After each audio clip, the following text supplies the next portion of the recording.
If you can show me $5, I will resign today. You broke loser. Genevieve Mercer sneered, tapping her sharp high heels on the marble floor of Summit Crest Trust. She waved to the security guard to drag the black father, Terrence Hayes, and his little child outside.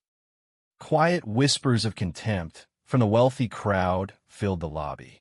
Genevieve hissed through her teeth, "Don't ruin my clean lobby with your poverty." Terrence held his daughter's shoulder tight, his face as cold as stone. He did not even look at the money. His deep eyes stared at the bronze community mission plaque on the wall. The powerful woman had no idea that the black man she just insulted actually owned this entire building. Right after those glass doors slammed shut behind him, the Savannah heat hit Terrence like an open oven door. The clock above the bank read 9:55. The air felt thick, 92 degrees already, and the sidewalk on Bull Street shimmered under the sun. A city bus rumbled past, spitting warm diesel fumes across the curb. Somewhere behind him, through the glass, he could still hear faint laughter trickling out of the lobby.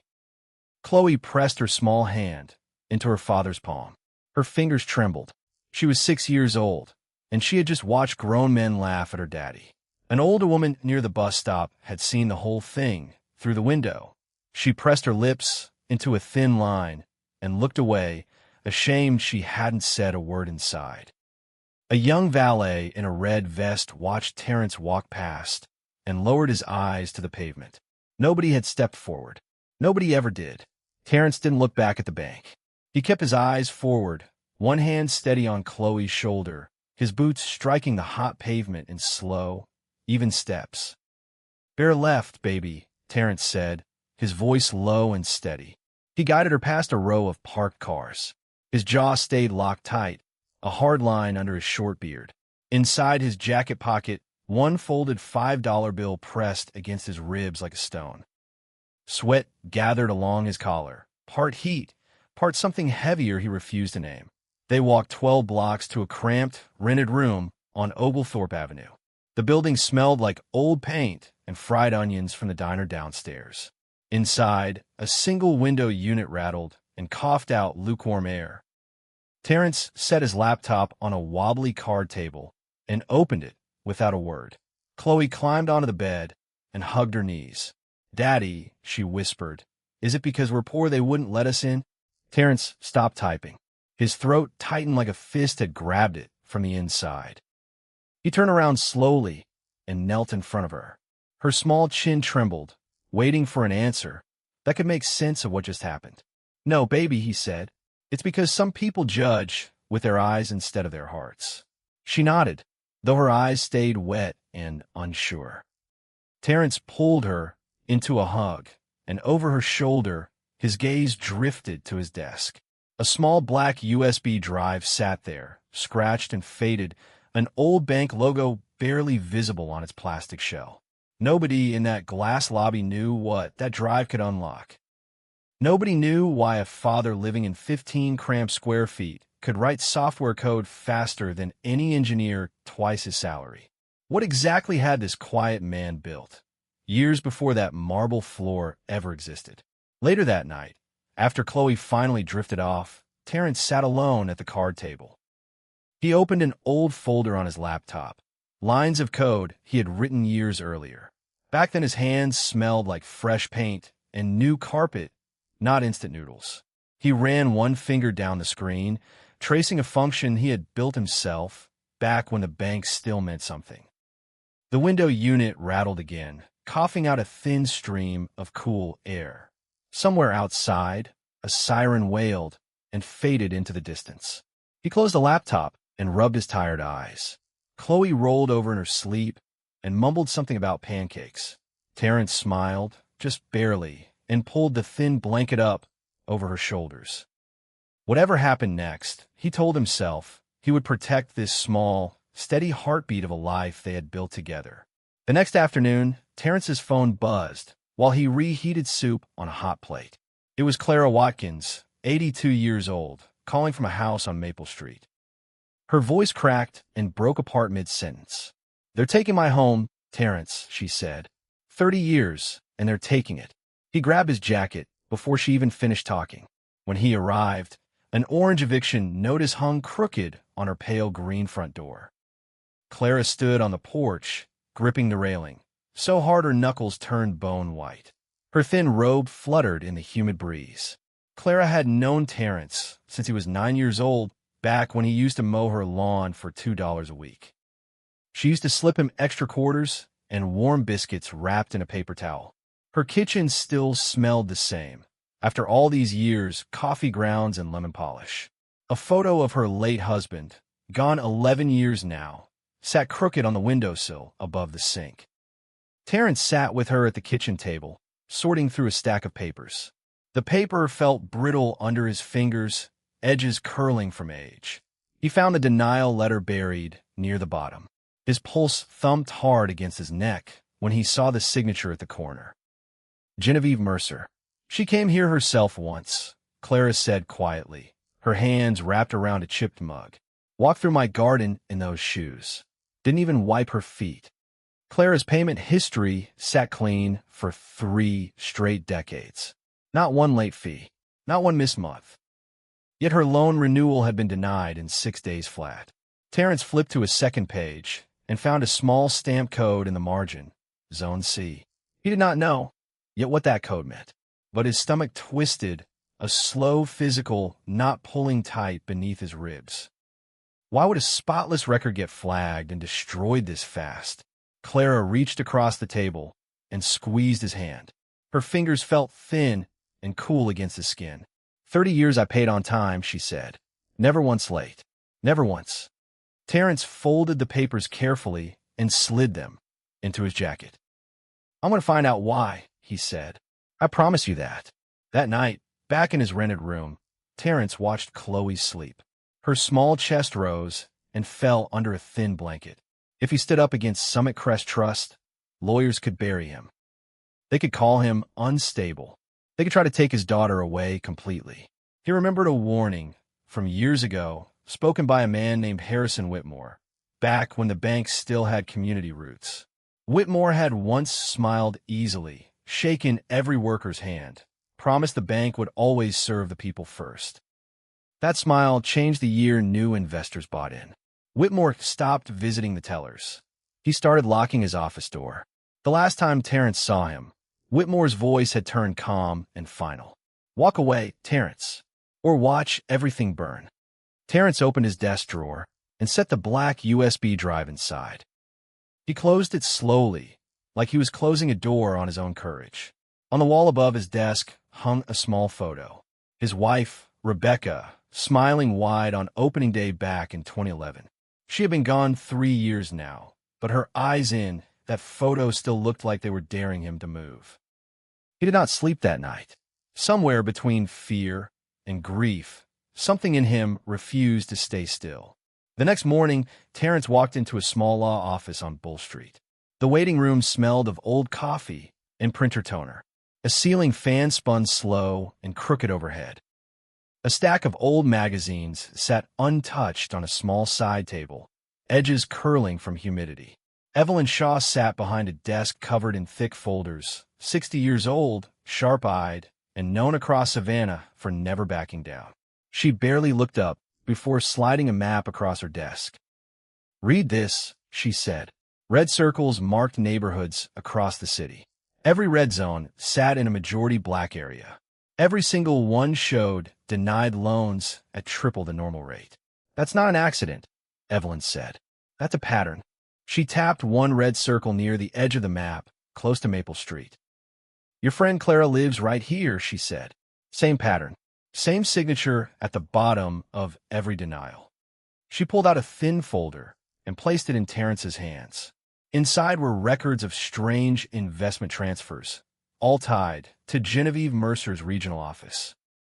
Then Evelyn mentioned a name Terrence hadn't heard in years. Luis Ortega, a young security guard at Summit Crest Trust who still had a conscience. There's also something else, Evelyn said, folding her hands. Your bank's original charter has a clause called the Community Mission Provision. It only activates with the founder's original stock certificate. Terrence's chest went tight. Founder. Nobody at that bank knew his real history there. He had helped design the very software those glass walls now ran on, back when the lobby still smelled like fresh paint instead of cologne. Where would that certificate even be? He asked. Evelyn shrugged, her eyes steady. That's the question you need to answer.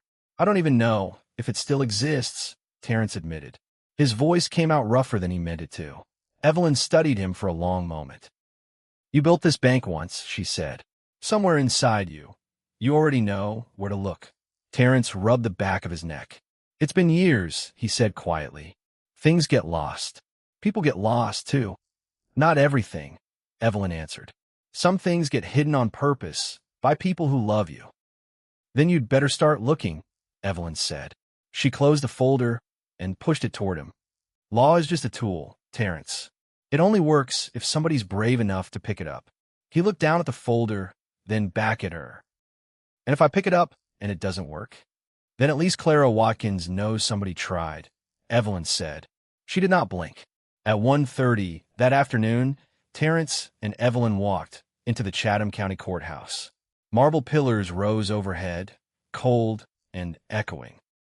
They filed an emergency motion to freeze and preserve Summit Crest Trust's digital records.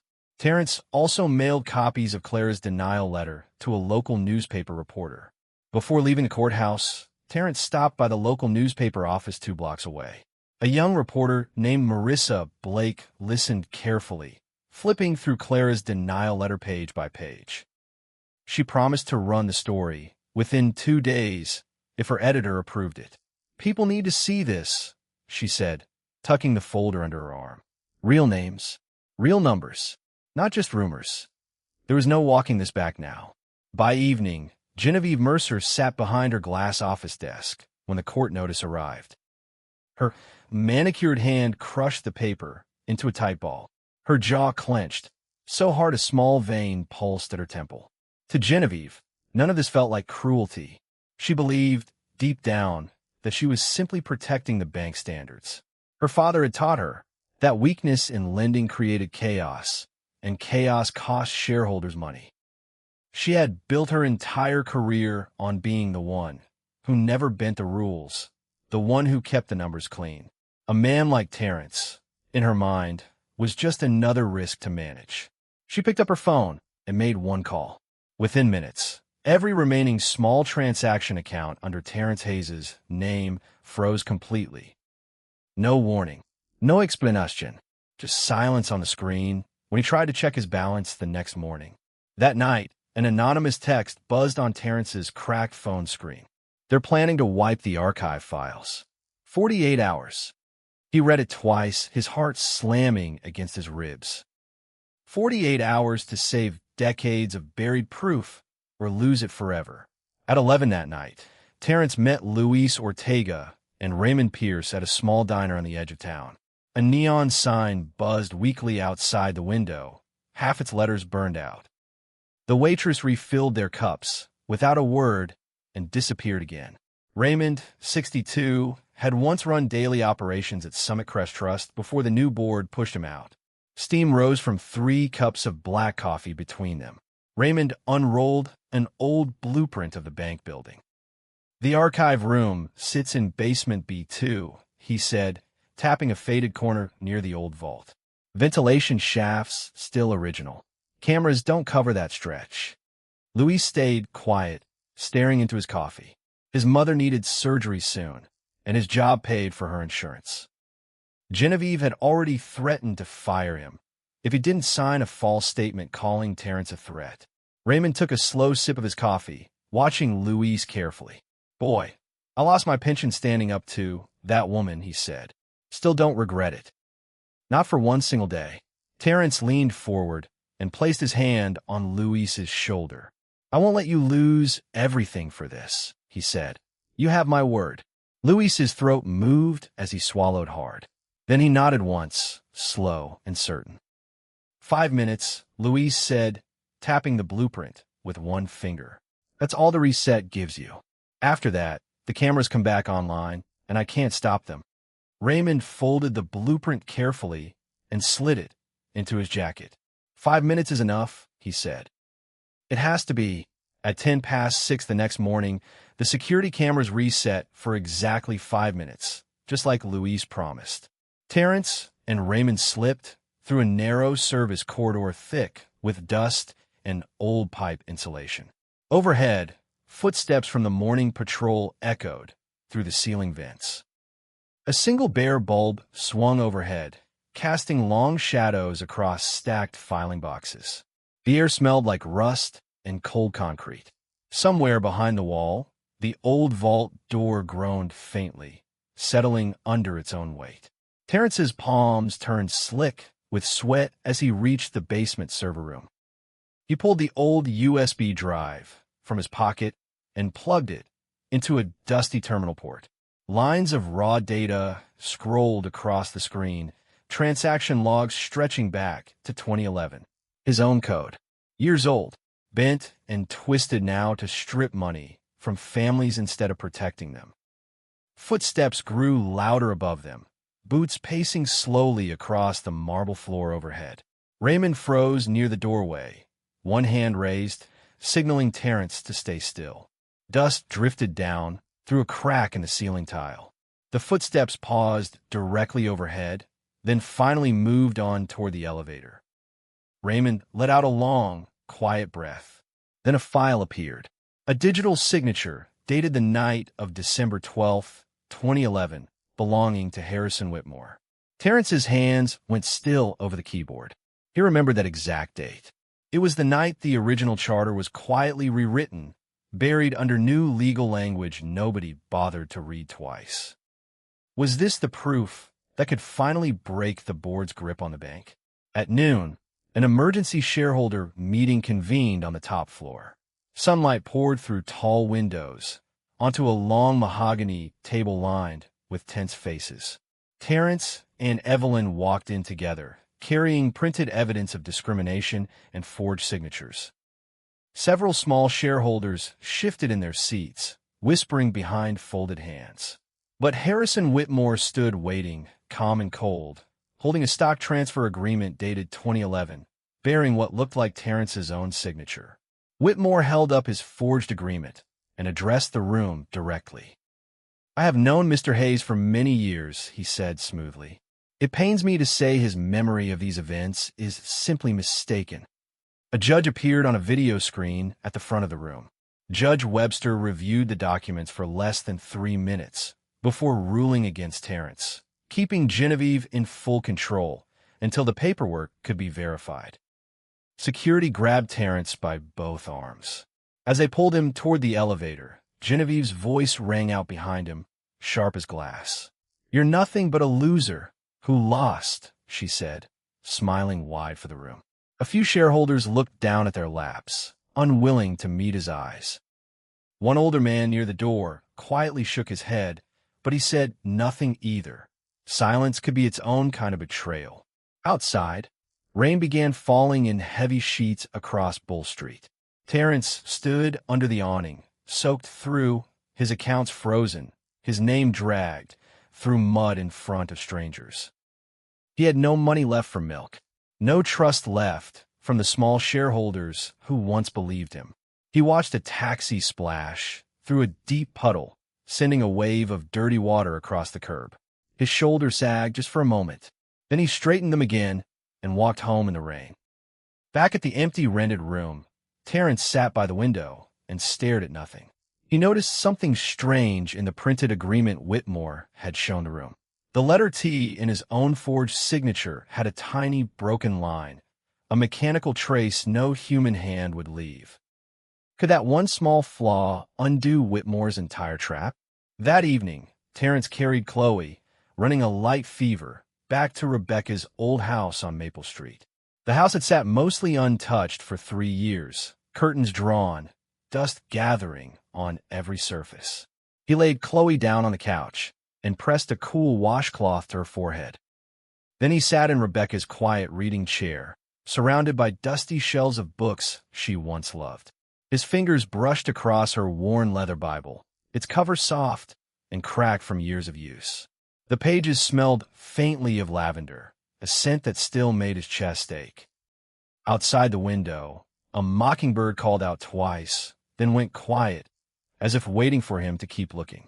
Inside the back cover, tucked beneath the leather lining, he found a thin envelope. His hand shook as he opened it. Inside sat an original Class A stock certificate from 2011, listing his 51% ownership, untouched and unchanged. A special clause was printed near the bottom in small, careful type. Any transaction triggered using the founder's original serialized bill would immediately suspend interim board authority. Terrence stared at that line for a long moment. His late wife had protected this secret for years, without ever telling him. His eyes burned, and his throat closed around a wave of grief and gratitude tangled together. Chloe stirred on the couch behind him, murmuring softly in her sleep. He walked over and pressed his palm gently against her forehead. Her fever had finally broken. He sat beside her for a long while, the certificate still clutched in his other hand, and let himself breathe. The next morning, a document expert named Franklin Carter confirmed what Terrence already suspected. Whitmore's forged agreement used paper stock that did not exist before 2018. The fake was finally exposed. But how could Terrence bring that $5 bill back into the building when guards had already banned him from every entrance? The night before, Genevieve had sat alone in her townhouse, scrolling through old headlines about herself. Praise mostly. Photos of her at charity galas, always smiling, always polished. She told herself none of this was personal. She told herself Terrence Hayes was simply a liability, a loose thread that needed cutting before it unraveled her career. Somewhere beneath that thought, quiet and unwelcome, a small doubt kept scratching at her chest. She poured another glass of wine and ignored it. At 8:30 the next morning, Genevieve discovered that Terrence had located the original certificate. Panic flooded through her chest, quick and sharp. Her hands trembled as she gripped the edge of her desk. She ordered IT to run emergency maintenance, wiping every trace of the 2011 charter from the bank's live servers. Luis Ortega overheard the order through a hallway radio. His stomach dropped. He rushed to a computer and signed a sworn statement, sending it straight to Evelyn Shaw, even knowing it could cost him his job completely. Terrence's old car sputtered and died 3 blocks from the bank. Sweat poured down his back as he scooped Chloe into his arms and ran through the thick morning heat. "Daddy, why are we running?" Chloe asked, bouncing against his shoulder. "We're running towards something good, baby," he said between breaths. "Just hold on tight." The maintenance wipe would finish at 10 sharp. Every second mattered now. Would he make it before the evidence vanished for good? At 9:45, the lobby of Summit Crest Trust buzzed with morning customers. Heels clicked against marble. A row of tellers counted bills behind thick glass. Terrence pushed through the glass doors, soaked in sweat, holding Chloe's hand tight. Heads turned. A few customers recognized him from the newspaper photo and went quiet. He walked straight toward teller window number 3 like he owned the ground beneath his boots. Genevieve stepped out from behind the counter, heels clicking sharp against the marble. 2 guards flanked her, arms crossed. "Back again," she said, smiling with teeth. "Let's finish this." Terrence's breathing stayed slow and even. Chloe pressed close against his leg, watching everything with wide, careful eyes. He set the folded $5 bill flat on the quartz counter. The bill sat crisp and clean under the overhead lights. "I'm exercising my right as founder," he said. "Process this deposit." Genevieve laughed, loud enough for the whole lobby to hear. A few customers near the entrance stopped walking. She nodded at the teller. "Scan it. Let's watch him fail one more time." The teller's hand hovered over the scanner. Her eyes flicked nervously toward Genevieve, then back to the bill. She swallowed and ran it through. For 1 second, nothing happened. The whole lobby seemed to hold its breath. Then every screen in the lobby turned red. An alarm shrieked through the marble hall. Bold white letters flashed across every monitor. Founder identity confirmed. Interim board authority suspended. Silence. Genevieve's smile cracked apart. Her face drained pale, bloodless, frozen mid-motion. Her fingers curled tight around nothing at all. A vein pulsed once at her temple, then went still. Behind her, one of the guards took a slow step backward, unsure who he was supposed to be protecting anymore. Federal agents from the Financial Oversight Task Force walked through the front doors seconds later. Their footsteps echoed like thunder across the quiet marble floor. One agent stepped forward, holding out a folded warrant. "Genevieve Mercer," he said, "you're under arrest for fraud and discriminatory lending practices." Nobody in that lobby moved. Not one whisper, not one breath. The only sound left was the faint hum of the air conditioning overhead. Somewhere in the ceiling, a vent clicked twice. Terrence stood tall beside his daughter. Genevieve's mouth opened, but no words came out. Her hands shook as agents guided her toward the door. She looked back once at Terrence, her sharp eyes wide with disbelief. He said nothing. He simply lowered his gaze to Chloe and gave her the smallest, calmest smile. Around them, the crowd began to murmur, then whisper, then finally speak out loud. A woman near the entrance pressed a hand to her chest. An old man in a gray suit began, slowly, to clap. Within seconds, the entire lobby joined him, applause rolling like thunder across the marble floor. Chloe looked up at the sound, wide-eyed, then reached for her father's hand and squeezed it tight. Harrison Whitmore resigned from the board within the week, facing his own separate investigation into the forged documents. He never returned to Savannah again. Weeks later, Terrence Hayes officially returned as chairman of Summit Crest Trust. His first order canceled Clara Watkins's eviction for good. She wept on her porch, gripping his hand between both of hers, thanking him over and over in a trembling voice. He then created a $50 million restitution fund for families harmed by years of unfair lending. Applications opened within a month, and Clara Watkins was the very first name approved. Luis Ortega became the bank's new director of ethics and compliance. His mother's surgery finally paid in full. Raymond Pierce returned as a senior advisor, proud and steady once again. Even Evelyn Shaw stopped by the office sometimes, just to check the numbers herself. She still refused to fully trust a bank after everything she had seen. Clara Watkins planted new roses along her porch that spring.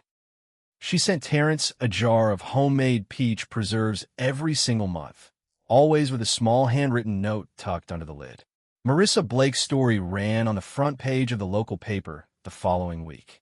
It carried a photo of Terrence and Chloe standing outside the bank, sunlight catching the edge of the bronze plaque behind them. Readers across Savannah clipped it out and pinned it to their refrigerators, a small reminder that patience and proof could still beat power. On a quiet afternoon, Terrence walked back to teller window number 3, Chloe's hand small and warm inside his own. He placed a crisp $5 bill on the counter and opened a savings account in her name.